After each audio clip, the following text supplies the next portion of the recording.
In October of 2002, the United States Congress authorized President George Bush, should he choose, to use military force in what became known as Operation Iraqi Freedom.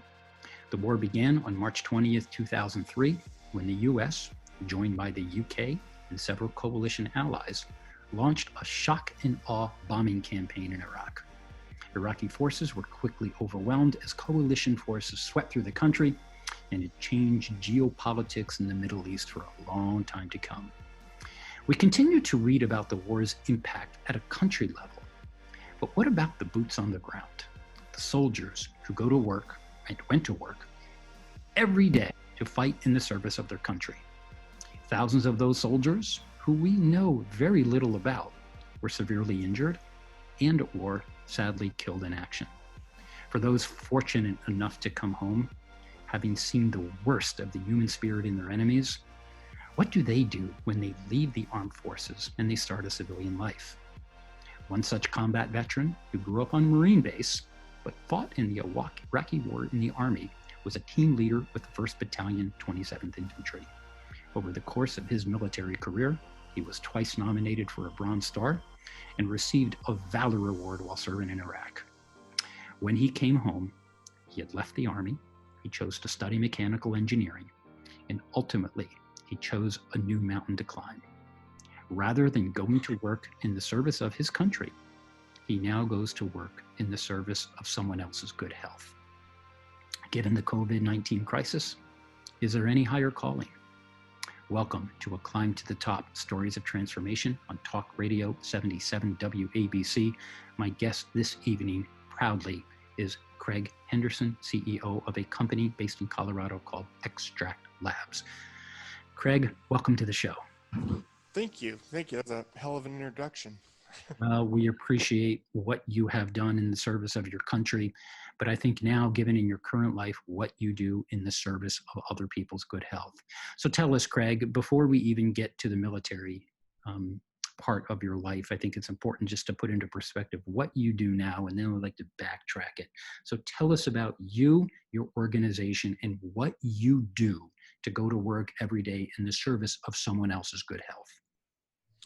Yeah, we're a CBD company out of Boulder, Colorado, Extract Labs. It started off as just a CBD company, and we just see the potential the same way we saw CBD 3 years ago.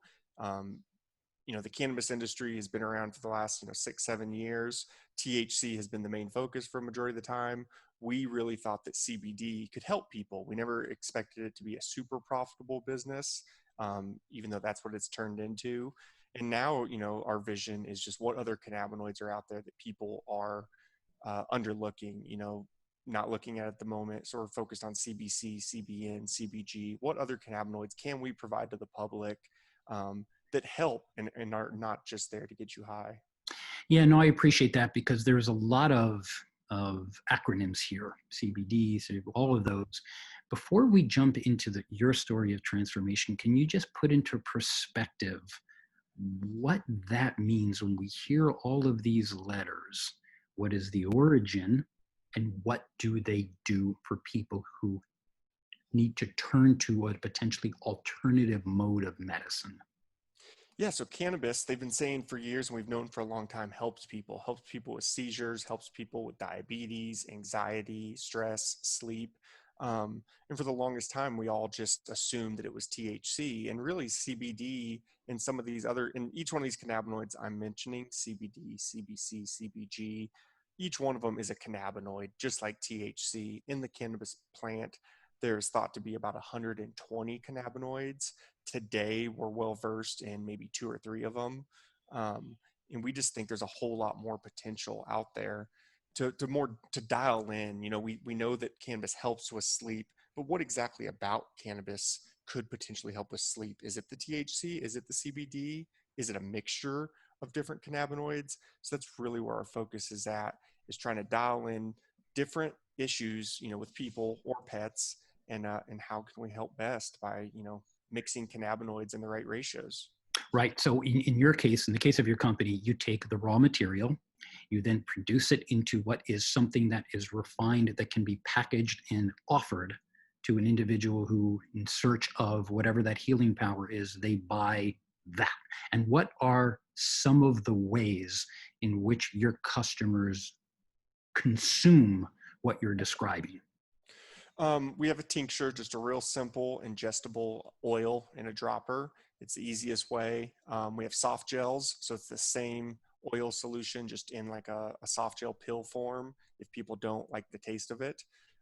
Creams has been huge for us. Our muscle cream, um, so you rub it on your skin. So if you have arthritis, knee pain, muscle pain, I use it after long workouts. Then we've got some smokable or vapable products that are CBD only. But really, the ingestibles and the creams is what most people are using. And do they use your products either as an alternative to or in addition to what many people think as conventional medicine? I think a little bit of both. I think people, let's use an example where someone might be taking 8 or 9 different meds to control what's happening with them. They take one med to help with one problem, and then it causes another problem. So they're taking another medicine to solve that problem. So they're, taking 9 medications a day. They will try out CBD, and then the stories or the feedback we are getting from people is that, I was taking 9 medications a day. Now I'm taking none, or now I'm only taking 2 or 3. It seems like, this cannabis really does help me. I've been using it for, months now, and it's the best I've felt in years. That's fantastic. And you are located in Boulder, Colorado, and I know Colorado has been on the forefront of the reform, or at least bringing it to mainstream. Just before we switch the focus, talk to us about the states, each particular state in the United States, and where they stand on cannabis products, just in general. In general, back when I got in the industry, I moved to Colorado so I could get into the industry. I just saw so much potential.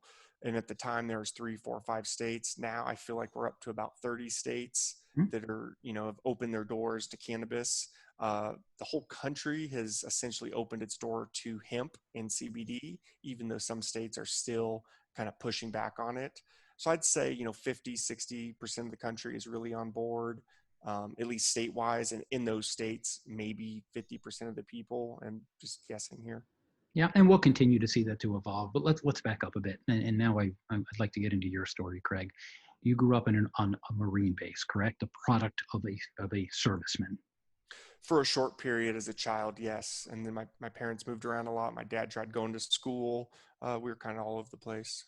But you made a decision after high school to join the Army. I did.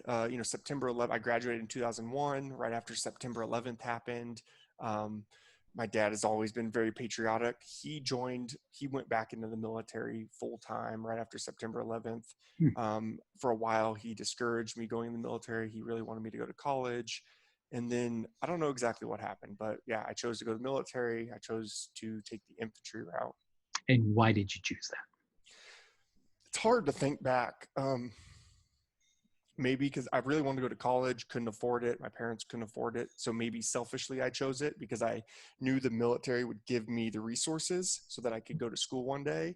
And then I was also checking the other box of like, I chose infantry because I wanted to be on the front lines. I really wanted to, if I was going to join the military, do, in my opinion, what I thought was like, the front lines, or maybe the best I could possibly be when I joined the military. You really were making a decision to be a combat soldier. That's exactly right. Right. And while we are not here necessarily to explore your combat experience, what we know is you are a medal winner. And that means that you must have done something in the service of someone else's life. Is that a fair conclusion? That's correct. Yep. April 7th, 2004, Battle of Hawija. I think there's a show on it on military.com or military channel. And it describes the battle that you fought in by which you won that medal. Yeah, exactly. It was a whole day event where a bunch of insurgents came into the town that we were overseeing. And then it wasn't just my squad or my platoon. It was, a couple companies of infantrymen. Our company and our squad did a lot that day.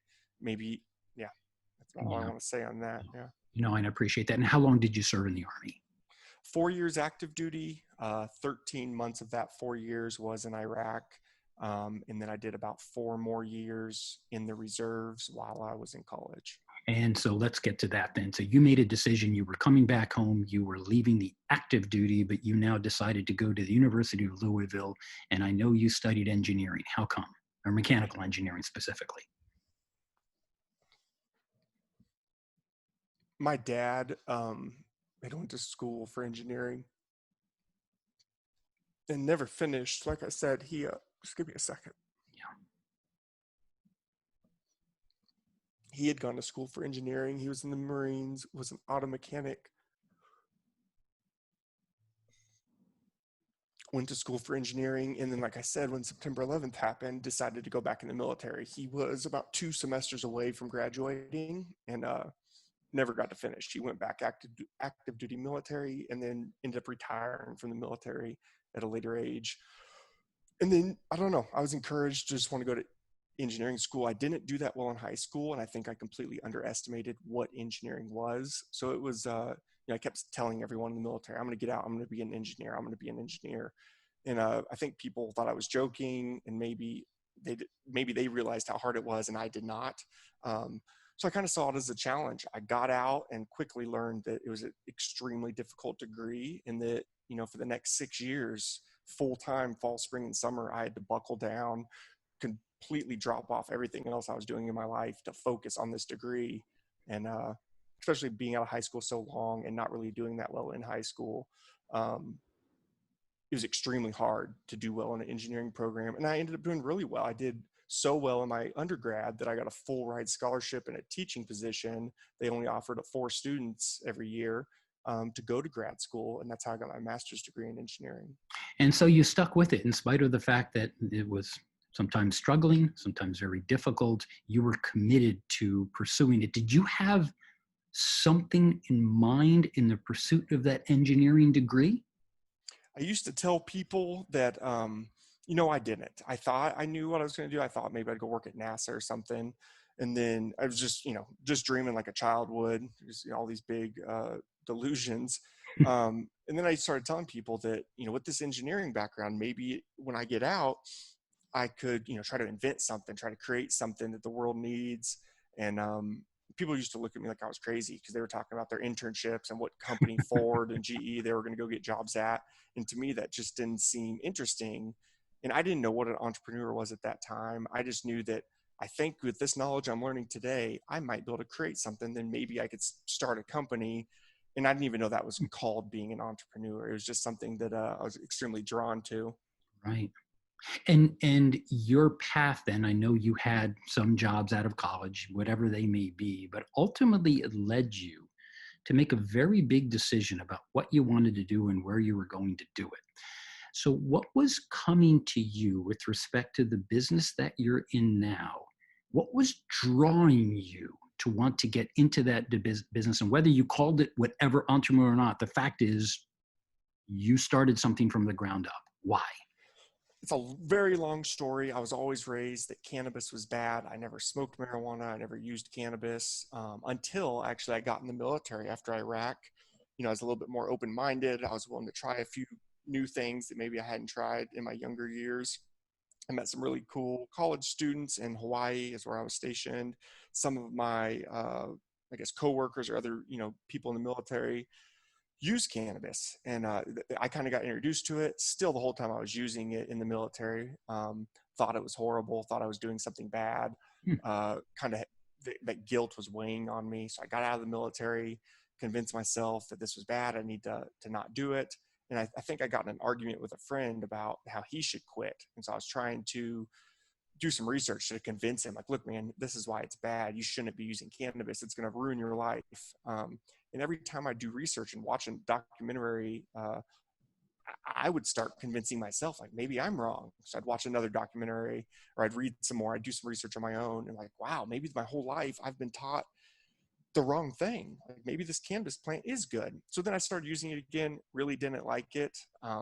But everything I was seeing was like, just because I don't like it doesn't mean it doesn't help other people. I liked alcohol, and it seemed to relax me. It seemed to take the edge off. Maybe the same way alcohol or coffee works with me is how cannabis works with other people. So I really just started believing in the plant. And the more research I did, the more I was convinced that this is the answer. And the second I saw some sort of legalization happening throughout the country, I just saw an opportunity, like I need to be part of this. And I never realized I'd be here today.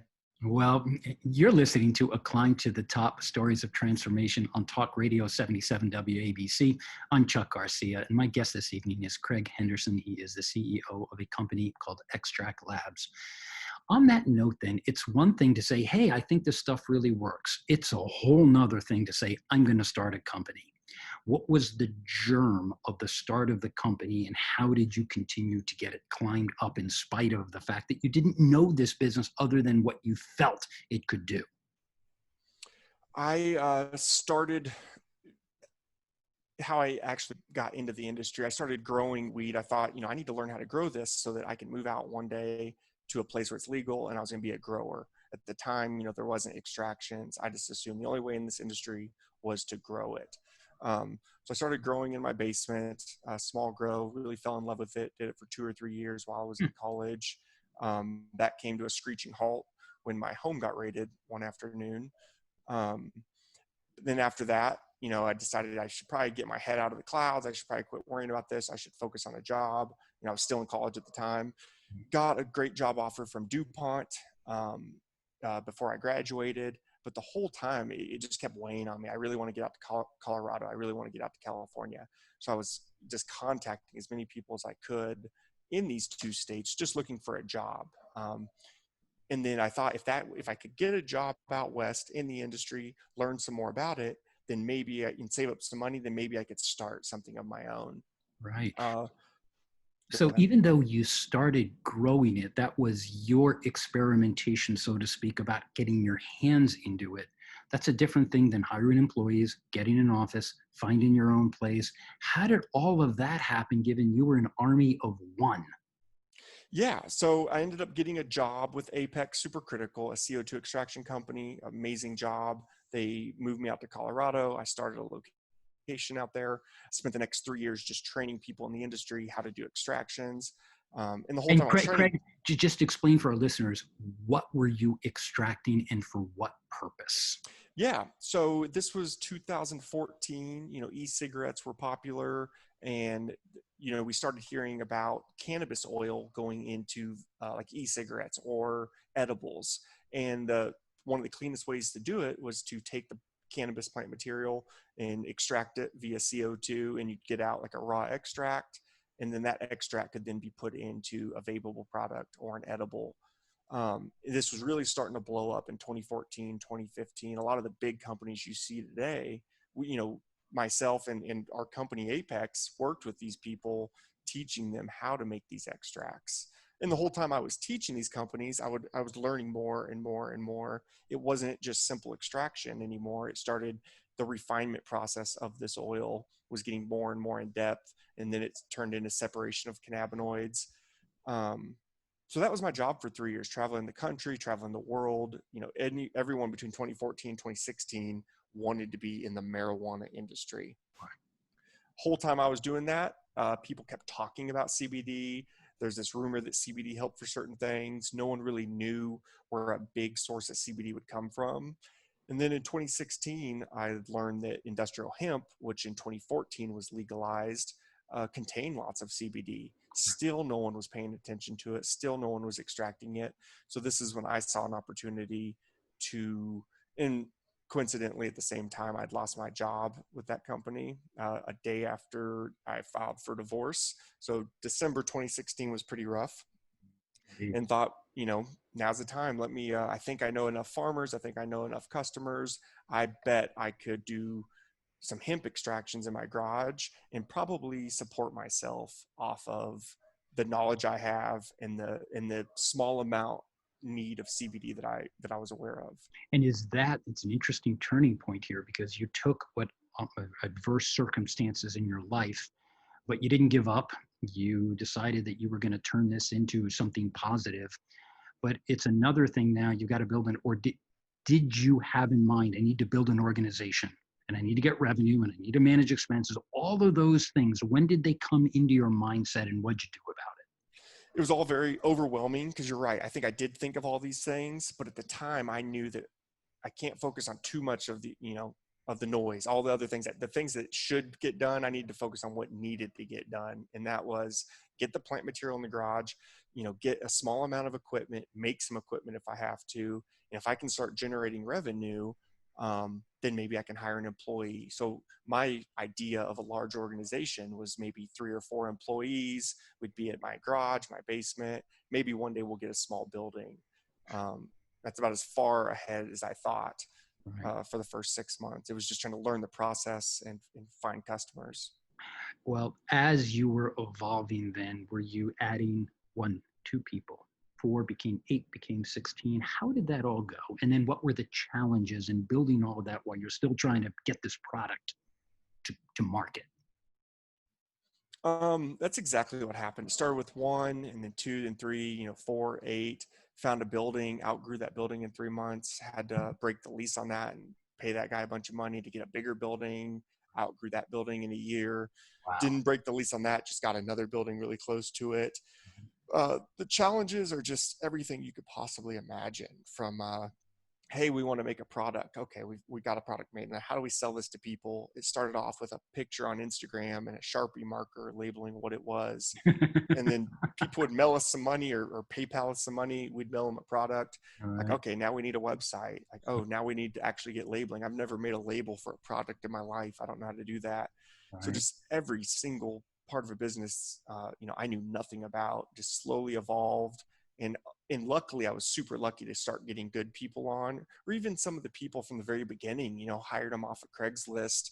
I think they were just so thrilled, and they saw they had the same vision as me. So when you start getting, 4, 5, 10 super motivated people that all share the same vision, all of a sudden it's amazing what you can accomplish. Yeah, the synergy. I mean, you saw that in your past life when you have the right troop, the right people. There is something about the magic that all of us is better than any one of us. When you're fighting for your life, certainly that's one thing, and you're fighting for someone else's freedom. But now you're fighting a different kind of battle. I don't know if fighting is the right word. You're coming in every day. You've got employees to pay. You have revenue to obtain. You have expenses to pay. All of these things now. Your job description is changing, is it not? All the time, yeah. Like my personal job description, it used to be doing all the work, and now have to manage employees and put out fires and deal with much bigger issues. It was kind of nice back when I was just working the lab and doing the extractions. But that's just the nature of the game. You have to evolve. You have to find the right people. I feel very lucky that I'm in an industry. I can't imagine that every industry, we've got 45 employees now, and 45 very passionate employees. And I'm sure there's industries out there where it's hard to find that kind of passion for certain industries. Right. So, and I hope our industry always stays this way. I hope it doesn't get boring to people. I hope it doesn't just become like every other industry, because the energy in our building today is just amazing. Everyone realizes that they're helping change lives and really help people. That's fantastic. And it does that passion among the 45, although they're not here to speak for themselves, are there commonalities to the passion? A little bit. Maybe kind of like me. I just had I came into this industry just with really no knowledge. No one really kind of mentored me. I just had a lot of passion. And that's how we hired. At least the first 20, 30 employees were all hired. Like, okay, what do you know about this industry? I Right. don't. I just really want to be in it. I love what you're doing. I just really want to be at this company. And in my mind, I'm like, why do they want to be here? This place, is a shithole. This building is empty. Like, it doesn't look like a fun place to work. Right. And they just loved it. There wasn't even a desk for them. At one point, there was a kitchen table that 6 people sat around, and I just couldn't fathom why someone would want to work here. But they obviously saw what I saw, and yeah, it's just amazing. They saw what I saw. They were willing to deal with the same struggles, because it wasn't easy. And I definitely didn't do a very good job of making it easy on anyone. Like, we were in the trenches taking grenades, trying to figure out how to get this company off the ground. And these Right. people sat there and did it all with me. And explain that. That's an interesting one because here you're trying to grow a company, but it seems to me from your reaction, you're growing yourself. You're learning. What did you learn about yourself throughout the course of all of this? I guess lots and lots and lots of mistakes, and how to react to those mistakes. It's constantly making mistakes and constantly overreacting. Like, how do I do it the next time? Because it's, when you think that, okay, if we just get past next week, we're not going to have this issue anymore. And then next week's a new issue. Well, if we just get past this, then you start realizing, okay, there's never going to be a day where there's not problems. How do I start just knowing how to react to these problems better? I can't fathom a future where I'm not going to have a different issue every single week.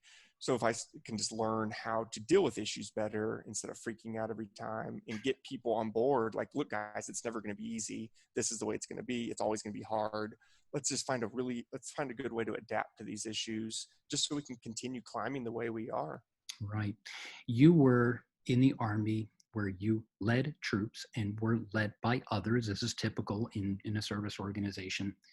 Did you take what you learned about leadership when you were in Iraq and adapt and or radically change to form your leadership style? 100%, but both exactly what you just said. Without the military leadership, and there's no way I'd be where I'm at today. And maybe it was just I don't know if all the Army had the great leaders that I was exposed to. I felt like I was exposed to some of the best leaders the world's ever seen. We were a very strong unit, and by strong, a very hard unit. It wasn't easy in our unit, the way you were treated, the things they expected of you. And I use those same principles today in this company, which for some people is extremely hard to deal with. So not everyone makes it here, but I think all great organizations are hard, and they're not supposed to be easy. Yeah, can you explain that? This is really interesting for many of our listeners, are budding entrepreneurs. They have to develop their own leadership style. In the time that we have remaining on this show, what would you like our audience to think and to feel about them forming their leadership style? Offer some advice. I, I didn't always believe it. I used to hear people say people want to be led, people want to be pushed. Um, and even as myself as a young person, I didn't think that I wanted that. But looking back, I did want it. Without the people pushing me and leading me and forcing me in the right direction, I probably wouldn't be who I am today. And when I started, I first hired my first couple employees, I thought I had to be really, really nice and really, coddle them. Um, and that just didn't work. The second I started actually standing up and leading people, is when you saw results, and those people really respect you for that. And now I see I don't have to do all the leading now. I've got 5 or 6 amazing managers that I'm super impressed with. I see them out there leading, just training people, just holding them to a high standard, holding themselves to a high standard. And that is so impressive. It's very similar to what I saw in the military, and I've worked at other companies. I haven't seen that before, but I see it here, and I'm extremely impressed with that. And I take it then that really formed the basis of your culture. Somebody walks in, they know what. 100%. Yeah. Yes. Yep. And Craig, for our listeners, where can they find you, your website, your products? Please share that with us. Extractlabs.com. And we're also in, I think, about 300 stores nationwide. We have a store locator. So if you don't want to buy from our website and you want to support a local store in your town, if you go to our store locator, should be able to find a store in your state. For those listening on ABC, we always thank you for coming in and tuning in. We are going to conclude here. If you would like, we are going to have the entire episode on my YouTube channel, or you can go to chuckgarcia.com and you can grab that on demand. Craig, I want to thank you. Please stay on as we're going to go to a part 2, but thank you so much for coming on to Talk Radio 77 WABC on A Climb to the Top and sharing your story with us. Thank you. This is awesome. It's really a pleasure. And to all of our listeners, thank you for tuning in as always, and good night. Okay, Craig, now we're going to shift. So far, Awesome. Are you okay? Yep, I'm good. No, I appreciate that. Thank you. I know some of these topics strike a chord. Yeah, sorry, I'm so emotional. No, we love that. That's why we do the radio show, because as you know, I'm a former Wall Streeter, and even though now I spend a lot of time coaching and doing a lot of professional development, I do it in 2 areas. I do it in communication skills, and I do it in emotional intelligence. And the reason I spend so much time teaching emotional intelligence is trying to help many people under enormous pressure, whether they're running a CBD company or whether they're running a Wall Street company. How do we help them to maintain the grace under fire, which is exactly what you had to do when you were on the battlefield? Now you're on your own battlefield, so to speak, but it's very joyous because what you're doing is in the service of that health. I preface that, Craig, because I would like to explore. I don't believe I'm speaking the population, Mhm. especially in the Northeast, that we quite appreciate what CBD is, what it benefits, who it benefits, and how to overcome the misperceptions that it's not just about smoking pot and getting high. Can you help bring clarity? And we can go a little deeper on this. Why do we not understand it? I think it's because it's probably the whole country was, essentially raised the same way I was raised, that cannabis is bad. There's no good outcome from it. Only losers consume cannabis. And when you've spent the last 30, 40 years, however long it's been, uh, teaching a society, through grade school, through commercials, um, you know, doing drug tests at work, just constantly punishing people for cannabis and constantly trying to make them look like horrible people. It's hard in a year or 2 or 5 years to just flip that switch and say, oh, never mind, we were wrong. It's actually pretty good for you. um, I think it's just engraved in people's minds on how bad it is.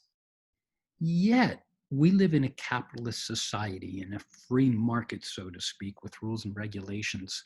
It's obvious the market is telling you something else, is it not?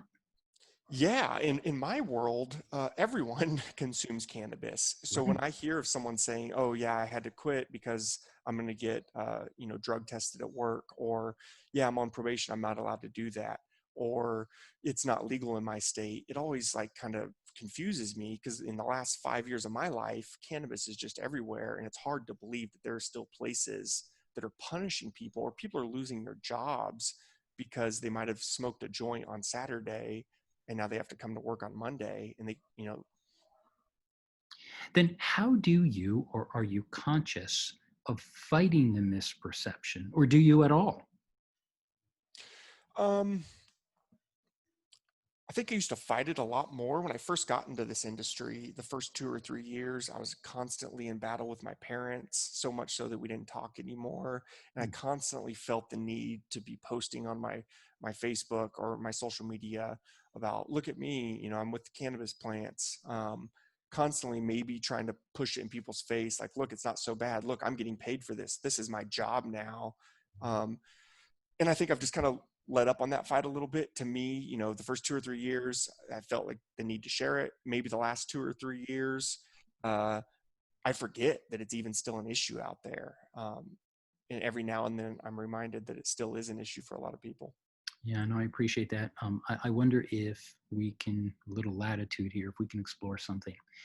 I teach at the Columbia University Graduate School of Engineering. There's 11 different engineering majors, and many of them, they want to work on things that with good people, and they want to be able to solve problems creatively.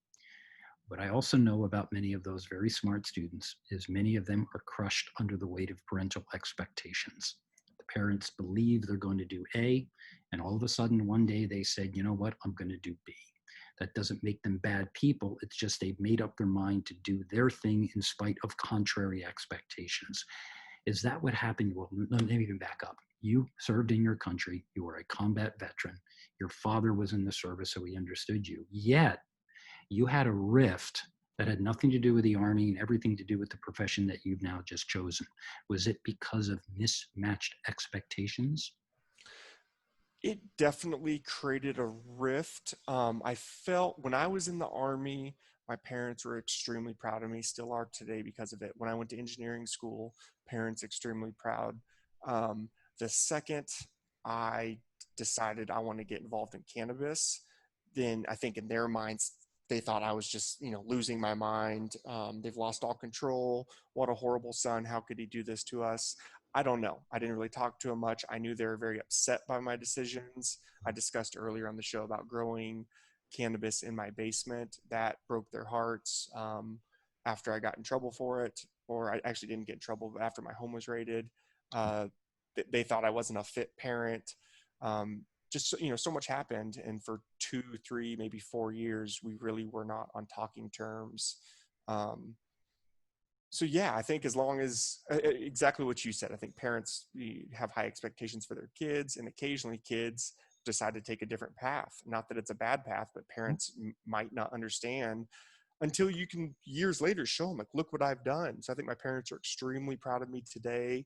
They finally, a couple months ago, came out here and visited me. First time they've ever seen my company. I used to tell them about it. I think they had no idea what we had built out here. And I think they cried when they actually saw what we were doing out here. Oh, Craig, that is so wonderful. But I think the reason I wanted to go there, perhaps this is a metaphor for those of us who are not related to you and may not understand what it is you're doing because of the misperceptions that society has told us. Your parents were open minded to get through what they didn't know. And now we have an entire society, and our listeners are very New York based, although you can hear this show all around the world. What do we tell them? We tell them that you have something. So, what do you tell your customers about what you do and what you are doing in the future that will continue to capitalize on the benefits of what the market is realizing you're doing? What do we tell our customers? Yeah. Um, we obviously we want them to know we're not just working on CBD. I'd mentioned it earlier and we're not here just to make a profit. If we were doing that, we'd be charging what our competitors are charging. We Okay. know what hemp costs, we know what CBD costs, and we are extremely happy with our margins. And it's funny to me that our retail pricing is still 3 times lower than other people's retail pricing. It makes no sense to me. Hmm. Um, And yet you maintain margins that are sufficiently profitable to keep going every day. our margins are insane at our low price. So it blows my mind when people are paying more and these competitors are using, inferior extraction methods. They're not putting, our oil is much cleaner. I can go on all day. It just seems like a lot of people are price gouging. They view this industry as short term. People are willing to pay $100, $200 for a tincture today. Let's ride this wave for 3 years, make $20 million, and then we'll sell out. That is not what we're doing. I want to be in this industry for the next 20, the next 30 years. Like, this is my life. This is what we want to do. And we are very happy with our margins. And we don't want to just be a CBD company anymore. Like I was saying, we want to be essentially a pharmaceutical company, all plant-based, all cannabis-based pharmaceutical, using various cannabinoids in different ratios. It's going to take a few years to figure out what those ratios are, but that's really our future. And that's what we hope we are portraying to our customers. And that's an interesting positioning statement, and I love the way you chose those words. When we think of pharmaceutical, we think of Merck and Johnson & Johnson and Pfizer, and we take somebody gets a pill. Now, I'm not casting aspersions on what they do. It's wonderful that we have them. But there are alternatives, and it sounds like from your description, the market is beginning to recognize that we can put this, what we used to call an alternative, into the bucket of pharmaceutical. Is that a fair conclusion? 100%. I think that is the future. Yes. Right. That's fantastic.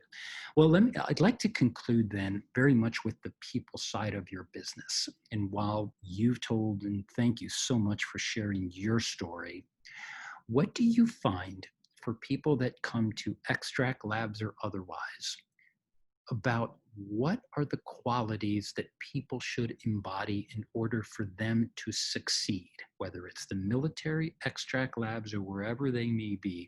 Let's leave our audience with those 3 key takeaways. I have found the greatest attributes for success are Making mistakes, constantly, risk versus reward. Even that you might choose to put something off to the side, essentially make a mistake, but if the reward outweighs that mistake, just constantly trying to evolve, learn from your mistakes, and just not quitting. Don't be afraid of the unknown. Don't play what if scenarios so much in your head that it buries you with fear that you're afraid to actually move forward. You have to push forward, and you have to make mistakes. Oh, that is fantastic because, Craig, unfortunately, I live in a world we're surrounded by many of my students and my coachees. They're terrified at the thought of it. Oh my God, the fear of judgment, the fear of social comparison. I make a mistake, it appears on Instagram within 2 minutes. But your point is, let it be. Yep, you have to if you really want to push forward and make a difference. That's fantastic. We're going to leave with that. Well, Craig, I cannot thank you enough. First of all, it was great meeting you. Finally, we met before. Thank you. Bringing you onto the show, I am very grateful. We love these kinds of stories because we have an entire generation out there who learns, hopefully, that we are instructional, we are motivational, and what I hope is we are actionable. That after they have taken that insight from these industries, they recognize maybe we have made an impact on the way that somebody views what it is they're doing or what they seek to do. And I love your story because there is a lot of personal, so much gain in spite of all of the conflicts. So we're going to leave here to our YouTube audience and those listening on chuckgarcia.com. As always, we really appreciate you coming in and listening. Craig Henderson, CEO of Extract Labs. Let's tell them one more time, Craig, where can they find, what's your website? Extractlabs.com. Extractlabs.com. Okay. And to all of our listeners, good evening. And for Craig, I'm going to stop right now, but thank you so much for coming on the show. Thank you.